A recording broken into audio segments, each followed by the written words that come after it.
Okay, well, I guess I'll start by introducing myself. So I'm Morgan Grimes, and your name is? I'm Jenna Johnson. I'm the middle school counselor. Okay. And so like I asked in my email, like what kind of like therapies you use, and you said mostly like immediate problem solving, stuff like that. Right. Since as a middle school counselor we don't do treatment, then depending on what shows up at my door or what note shows up in my box will determine what I do next. So I don't see kids on a regular basis for the most part. Okay. And so like when someone comes in your office like with a problem, what would your first response to them be? Like what? And that's going to depend on how they show up. If they show up in tears, then my first response is to help them calm down enough to be able to tell me what's going on. Okay. If they walk in because they have an appointment, then a lot of times on my note they'll give me a little indication of what's happening, or a teacher will tell me, so I have some idea of what's happening.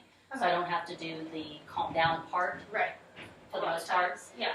The other thing would be if I have had someone come to me that they're concerned about the student and I've put a note in their locker to come see me.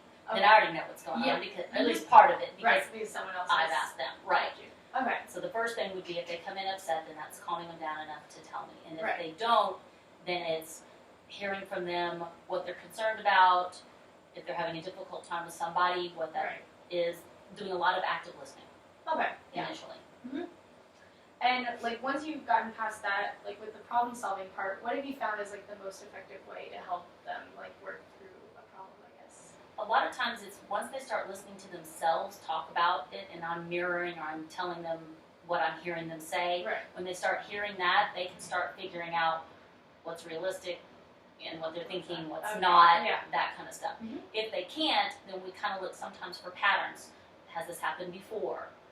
That kind of stuff to kind of see, okay, if it has, what worked before? That kind of thing. Okay.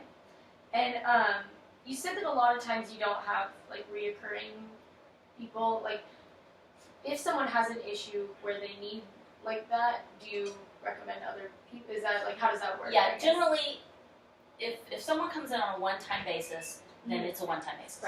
If someone's coming back because there's some recurring problem, then I'm definitely contacting parents and looking at potential referrals. Because I can't do treatment. And I can't say every week at this particular time I can see you. Because one of the things that we run into is that 3 out of the 4 grades have study hall at the same time.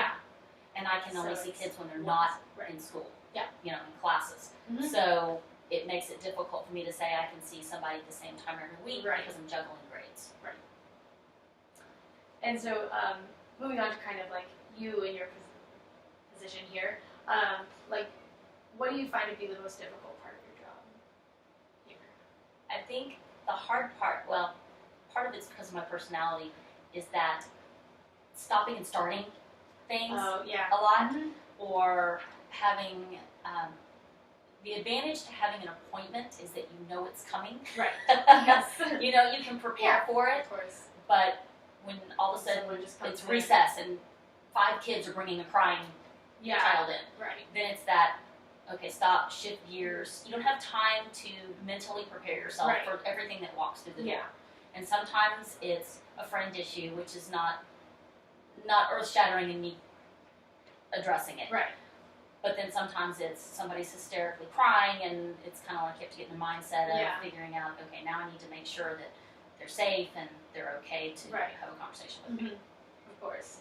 And then what made you want to work in this profession, or how did you get here? Actually, the funny thing is, I graduated from Greenhill 30-something years ago, and I had a psychology teacher in upper school who was Mr. Williams, and he was an interesting fellow, and I took a psych class from him and really started getting into it. And my mom did a bunch of stuff with the same kind of thing.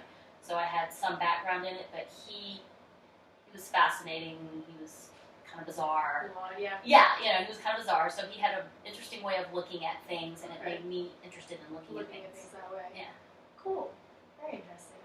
Yeah. All right. Well, I think those are all the questions I have for you. appreciate you letting me interview you. Oh, you're very welcome. Thank you very much. Yeah, appreciate it.